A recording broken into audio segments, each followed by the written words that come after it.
counterintuitive way to seduce a woman is to leave talk of sex off the table.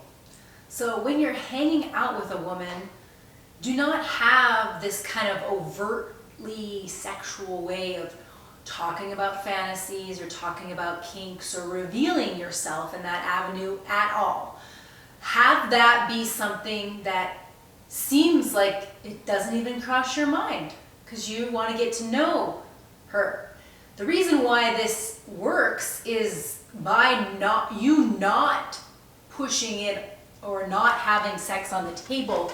You create intrigue because you stand out, because most guys, it's kind of the default. That's how they emotionally bond. Like emotional intimacy is talking about sex rather fast, unless they get clear signals that from the woman that I'm not going to go there. But in general, by you leaving it off the table and by you even not kissing her at the end of the night or making her wonder, I wonder if he likes me, that is actually going to ultimately be more seductive in the long term. Because when men are the people who say no, women they feel safe by that because it shows this self-control that is rare.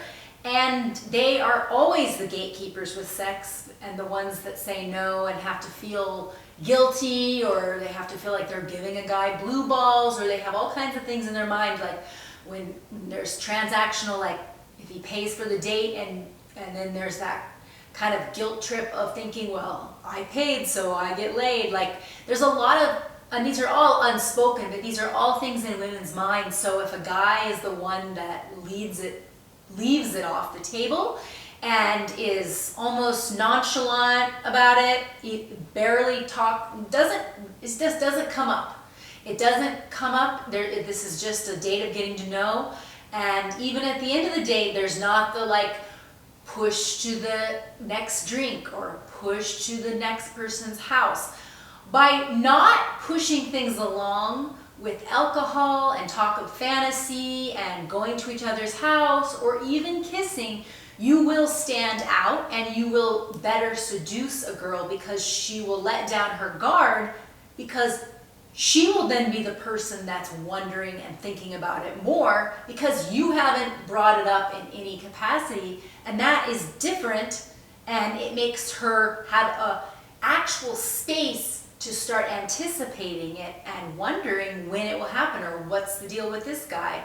I know a lot of guys now that do like to take it slow, and that is the emphasis.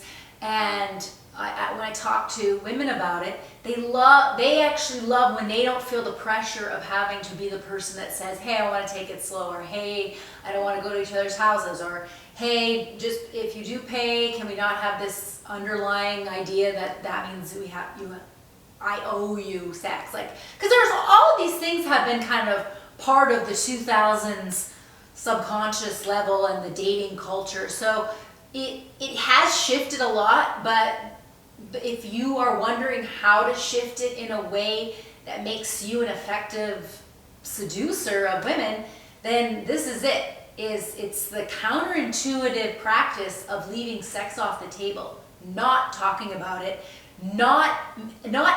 also having that kind of self-control and boundary way of dating where you're not always moving it along, trying to get to your house, trying to get to a drink where she's less inhibited, because we all know by now that's all kind of that's the sex train. Like that's the common sex train. And it's actually become so cliche that it's like it's predictable. What's not predictable is a man who gatekeeps sex, doesn't refer to it, doesn't push along the drink, doesn't push to go to a house, that doesn't even kiss. That is kind of risky because I guess it kind of feels maybe friend zoney, but I think it's a good move because it's going to make her think about you. And if you're the one that says, let's take it slow, she doesn't have to worry about being the one to pose that, and it creates more attraction and anticipation and more true actual stimulation and arousal than just being a person that's very yang bang, let's go, that yang energy, that kind of very assertive, aggressive, talking about sex. It's actually counterintuitively, if you be the exact opposite and can hang back, talk, don't press the issue, don't even bring it up, and don't have that, it doesn't even seem to be on the table or on your mind, you're just getting to know somebody, that is very attractive, and so it will improve your game, because then a woman is thinking, she's actually, that's actually what puts the thought in her mind, is it not coming up? And it will make you stand out. And yes, you'll have to be in it for the long game. This isn't what we call, this isn't short-term seduction. This is actually quality seduction. And quality seduction with, I pair romance and love with it. But anyway, I think that this will do wonders for, you'll see how much, you'll see how relaxed actually the dynamic can be. A lot of these kind of first date situations can be awkward, and people kind of rush intimacy in the only way they know how, in that kind of classic script of drunk and talking about sex. But that's not true intimacy, that's just a race car rush. So try it, leave sex off the table. Leave it off and don't push, and really have that slow burn, taking it slow. Maybe you're the one that even says, let's take it slow. That's attractive.